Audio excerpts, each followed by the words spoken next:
Hey, what's up again? Time to do Power Rangers Zeo. Power Rangers Zeo was the next season after Mighty Morphin, and I have to say, this season got way much more better in the storylines that came into it.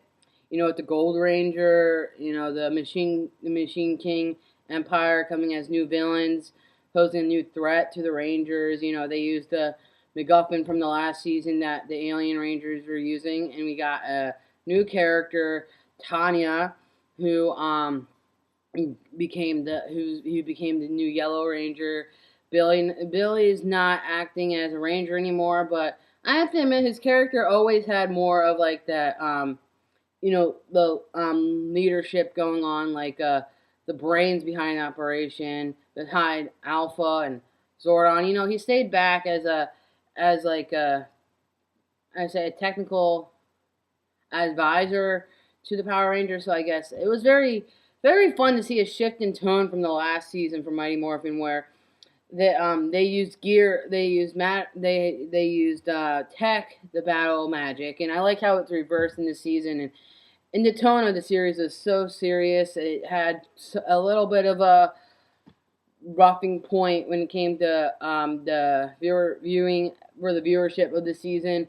It's still Power Rangers still pretty staid, and this was actually the first official season I remember as a kid because when I was preschool, post grade school, Zia through Lost Galaxy were the shows I remember watching when I was very young. So it wouldn't be that hard for me to zip through the other reviews of Power Rangers. I'll be able to zip through them like quick and snappy.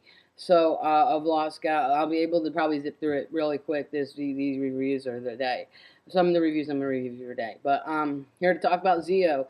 Power Rangers Zeo was a very simple season. It had again the Rangers and the facing a new villain. Some of the highlights: the Gold Ranger storyline, pretty good. And pretty much that were pretty standards. Seeing Billy change in the shift to his character. He graduated high school early, which was expected. Because he was growing up and becoming a more of a I say part of the people who were helping Zordon fight Rita, who were fighting Rita in the past seasons. You did see his change in prowess of characters of these seasons came into again. Rocky came to Blue Ranger. I loved it when he became. I liked Rocky as a character, and then Adam came the Green Ranger. Was a cool character. Then Tanya became the Yellow Ranger. Then Kat became the Pink Ranger, and Tommy significantly the Red Ranger.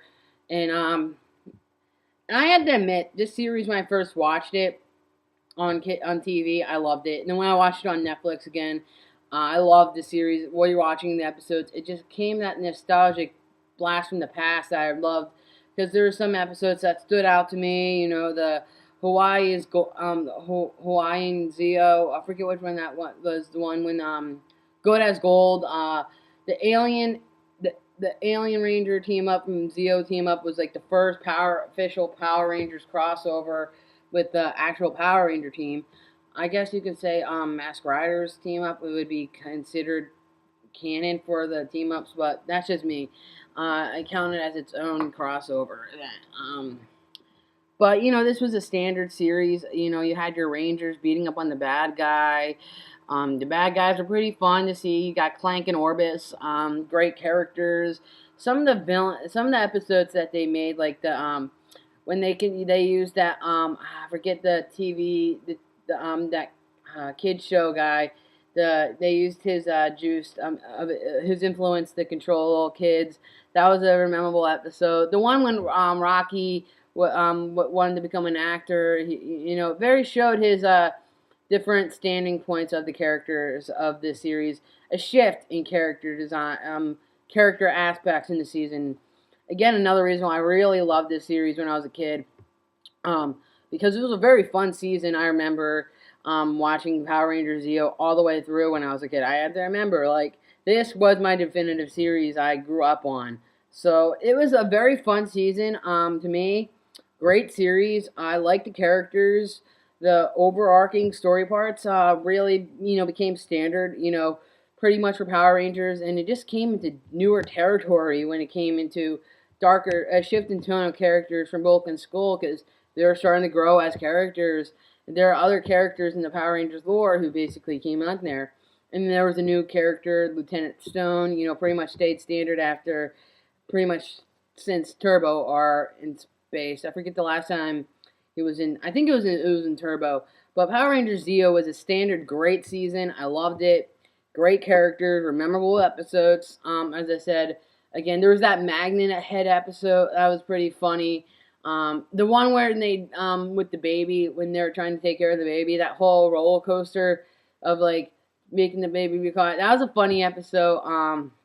Except for the Force when Tommy when Kimberly broke up with Tommy off screen. I really felt like that was outside the character of Kim. Like I always felt like he was a great character. Those two, I always thought they were going to end up with each other, but I guess high school relationships can change. But basically, another great season, Power Rangers Zeo. If you like it, it's a very nostalgic one. Right after Mighty Morphin, very standard series. I loved it and enjoyed it all the way through. So that's my Power Rangers Zeo review. Check again for my Power Rangers Turbo review.